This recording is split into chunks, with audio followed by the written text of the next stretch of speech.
Mission ২০২৭ শুরু। দক্ষিণ আফ্রিকায় অক্টোবরে এখন টিম ইন্ডিয়ার লক্ষ্য বিশ্বকাপ। আর বিশ্বকাপের আগে মোট ২৪টি একদিনের ম্যাচ খেলবে আগামী ১.৫ বছরে। আসুন এক নজরে দেখে নেওয়া যাক ২০২৭ ৫০ ওভারের বিশ্বকাপের আগে টিম ইন্ডিয়া কোন ম্যাচ কাদের বিরুদ্ধে খেলবে। ভারতীয় দল আসন্ন ২০২৭ ওয়ানডে বিশ্বকাপের প্রস্তুতিতে নামছে পুরো দমে। মে ২০২৭ পর্যন্ত ২৪টি ওয়ানডে খেলবে টিম ইন্ডিয়া।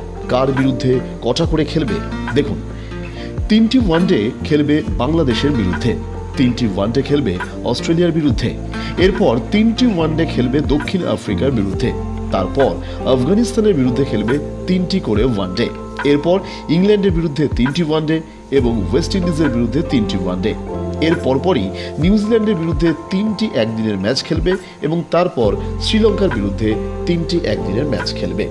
সবকিছু মিলিয়ে 8টি টিমের বিরুদ্ধে 3টি করে, অর্থাৎ মোট 24টি একদিনের ম্যাচ খেলবে ২০২৭ ৫০ ওভারের একদিনের বিশ্বকাপের আগে টিম ইন্ডিয়া। এটাই কি একমাত্র লক্ষ্য মিশন ২০২৭ শুরুর ক্ষেত্রে? অবশ্যই বলবে সময়।